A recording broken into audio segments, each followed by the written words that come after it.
It's just here on the table. It's on there. Yeah, you want to see it? Can I touch it with my hand, Alan, or do you Yeah, rather you can not? touch it with your hand if you like. Right. It's Okay. Right. So tell us, Alan, what it's made from, because you've had it independently, scientifically we asked, analysed. Yeah, we wrote to the National Museum of Wales and said, will you analyse it for us? No, if we're supposed to be forgers, we're not going to do that, are we? Yeah. We asked them to analyse it. They refused to analyse it. Some English archaeologists there refused to analyse it, okay? But it's electrum, which is 79% silver, I believe. Yeah, so we took it to the largest and most reputable company in this sort of business who do all the work for the oil companies and everything else, and they've got all the systems there, and they have all the necessary tables and records historically, which show what the mix of various impurities would be in certain eras. You follow me? Sure. And they've tested it for us. And there's a man on a horse. You can pick him out in the middle. Oh, in the middle there. Yeah. Well, the funny thing is, it looks like he's there's an ancient gravestone of a sword. king of around 400, right, in the Landock Cemetery. And one part of the sort of embellishments shows 5 heads on the one thing, and the central one is wearing a crown. Another shows a man on a horse, which appears to be identical to that. But that's Arthur, supposed to be. On this cross here, that's King Arthur. Yeah. Should be. Is that King Arthur well, 1? we think it should be, but it doesn't say it is. Is it King Arthur 1 or 2? Two. King Arthur 2. Yeah. So, you know, the Landock Cemetery stone also has the same sort of a man on a horse, you know. Yeah. So we that's the best we could do, you know. So now we found the entry to the crypt, but by being delayed through a marvellous spring and summer, it's a very exposed place, this hill. It's about 900 feet high, and it's straight down the Severn Atlantic in front of it, right? Well, you get sudden storms there, and you get a storm, very windy and terrible, bad weather. The site was hit by a 100-mile-hour gale. The Teds wrecked everything. Then it was hit by 2 70-mile-hour gales in the next 2 weeks, and that was the end of the dig. But we got 5 feet down the shaft to try and get into the crypt, you see, 5.5 feet. And Pete Summan and and we got little rods of steel, which we could buy, steel rods. We tapped them down with a mallet, and they all went down to the same level, and they were hitting a flat surface, which sounded like a stone, you know. So we think there's a slab stone. We believe there's a crypt there, because this shaft is not there for nothing. Which you think? There's a shaft, there's clearly a shaft about 5 feet by 5 feet. So you think the body of King Arthur's in there? Could be. Is that King Arthur 1 or 2? Be 2. King Arthur 2, right, okay. King Arthur 1's in Warwick. But because the dig was wrecked, you'd run out of money, had you? Yeah, so you couldn't actually excavate the rest of it. I mean, is that not... Has no one been back there since? It was wrecked. There were huge storms. It was battered to pieces. We put a 6-foot fence around it, which you can legally entitled to do, as long as it's within 1 yard of the walls, you see. And we put a lovely steel gate on it, and that's been torn down and removed. Been torn down and removed? Aye. Right. What, by vandals or? Farmer, right, okay. So what's the situation with it now, Alan? Is it just, it's not, no one's actually gone back there and excavated it then? Well, we haven't got the money to do it. I mean, someone should. So if... There are a number of excavations wanted in that vicinity, and we've got the only pulse style that I know of in Britain. It's down in London with our colleague Alan Hassel, and that'll read metal down to 30 feet underground, and it'll differentiate between silver and ferrous and non-ferrous. Ferrous and non-ferrous. Yeah. And certainly there's a lot up on that hill, hell of a lot. There was a headline in a newspaper which read, "Head of the Ku Klux Klan holding ceremonies at St. Peter's Church." This is the church that you'd bought. That's right. Where you've uncovered the King Arthur stuff. Well, in the late 80s, a man who had... you've got to realise the Martin Luther King the episode, and the blacks finally getting the fair play in America was on. This fellow had been taken to America by his parents when he was 6 from the Mustang Rally.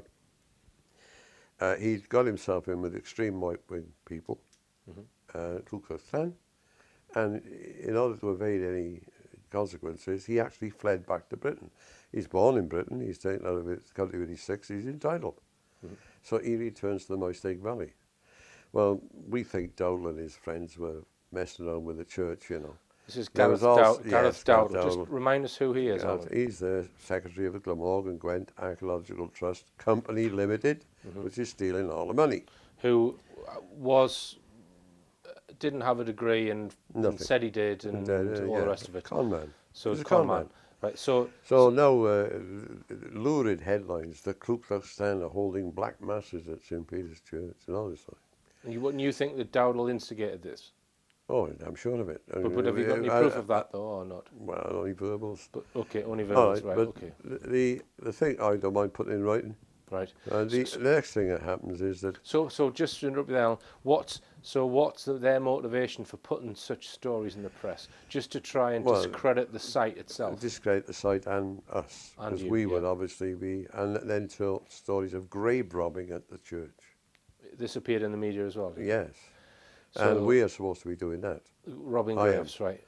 There was so much in the press that Jeremy Knight, who was employed by the Ancient Monuments Commission in Wales for ancient monuments, he's English, of course, not Welsh. He couldn't drive, he'd have a driving licence. And for 14 years he employed little girls who he sent around the sites to look for him. Now, which is mad, he's supposed to be the expert, not them. So there's so much fandango about St. Peter's. He could go like to Cardiff and Newport, to the castle in Cardiff and the town centre easily enough. But anything outside, he was helpless. He kept the job anyway. But the point is that there's so much of a fuss over this St. Peter's thing with the Ku Klux Klan and grave robbery and that, that he decides to go up and have a look for himself. So he got a bus to Talbot Green, a bus from Talbot Green to Lanharan, and he says, there's the hill, and he tries to go up and see the church. Yes. He's only had the job for 14 years, looking after the church, among other things, and he can't find it. Right. So he goes back down to Lanharan, back to Talbot Green. He went into the police station there. He saw, I think it's Sergeant Well-Beloved or Dear Love, it's one of them names, you know, and said, I can't find the church. And so they said, oh, get the constable, drive him up the mountain and show him the church.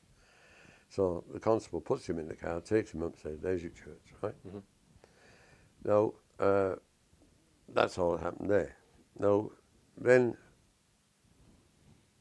within days, we went up. I went up with Jane Isaacs, a staff reporter from the press, a photographer, and Councillor Gerald Edwards, a local councillor, right? So we got up to the church, and it was about 2 in the afternoon on a Wednesday. And the place was out of a mess, and there was wet paint everywhere, paint that had just been daubed on that day, graffiti, foul language. There were holes dug all over the place, earth flung up, obviously still damp and wet, and it was a dry enough day. It'd be done within hours, right? Yes. And this is 2 in the afternoon we're finding this. So this is shortly after you knew that this other guy had been there? Yeah. What was his name again? Jeremy Knight. Right. Now, so the Ancient Monuments has been up, look, we've been up. Now, it transpired later that a friend of ours, Willie Laird, had been up the mountain that day, and he'd seen 3 people at the church early in the morning, 9 o'clock-ish, including, and they appeared to have tools with them. And because there were stones smashed and hammer blows, you know, all sorts of things, real damage. And he identified one as Dowdle, right? Right. Now, that afternoon... Gareth Dowdle. Gareth Dowdle. Next morning, Thursday morning, front page of the Western Mail, article about vandal, grave robbery and all this thing at the church, and a photograph of me. Right. Looking on my shoulder. A big photograph where I've been a dozen other people in it, I'm looking on my shoulder, like looking sly, you know what I mean? It was a attempt to discredit us as vandals. Yeah. And as if we would vandalise our own church, which we had bought. We've got the deeds of St. Peter's Church. So they superimposed a photograph and put it on top of the article. So let's see if I can get a copy on the of that. front page. So they're trying to smear you again. They're smearing me, definitely. But it's carefully worded. Some bloody clever bugger wrote that. No, I was enraged. So myself, my colleague, his brother, and Dave Bushell, who associate with us, wanted to see the boss in Thompson Press. They had a managing director of Thompson Press, because there were 3 papers, the Western Mail in the morning, South Wales Echo in the afternoon, Wales on Sunday for Sundays. Yep. So they had one of the top editors there and another editor and the managing director. So we went to see them. And we thrashed this out in the office, you know. And they were obviously backing off, but trying to be, you know, still hold their ground. And I finally had enough. I said to him, listen, you. I said, I know who you are. I said, you write one more word about me in this manner, and I'll come up here and I'll throw you right through that window. Of course, we're 3 stories up. And I would, because I'd had enough. And he knew that he was trembling. Right. So because I was younger and a lot. Yes. So Alan. So just it finished up. They never did it again. No, but no. What it turned out at the meeting. What it turned out at the meeting is when I was at that church with Jane Isaac, Gerald Edwards, the photographer, at the very same time, their reporter in Swansea is being given the story about me damaging the church by Gareth Dowdall at the very same time. So they didn't check it. So from what you're saying, it seems Dowdall has links with various people, including the media, including the local media. He's got the money, hasn't he? Right. Now, so Dowdall has some story, or whoever set this up, and the press just bow down to it and swallow it. Swallow it. Yeah. I mean, do you think is he a Freemason, or is there any? We have probed that, and we think so. We think that is Mason and Masonic influences. You're only getting some of this story today. It give you for a week if I tell you a lot. Okay. So I threatened the Western Mail and in no uncertain manner. Right? I said, you'll have trouble. You never bloody imagine. You write one word about me again. I threatened to throw him out the window, which I think I would have. And so that really put the end of that. Well, what is going on there is diabolical. They had turned. It said police swoop on church, police raid swoop on church. They turned Jeremy Knight's being taken up there by the village constable into a police swoop and raid on the church. You see, that's what I'm trying to get at. Yeah, it's bloody diabolical. Yeah, it's diabolical.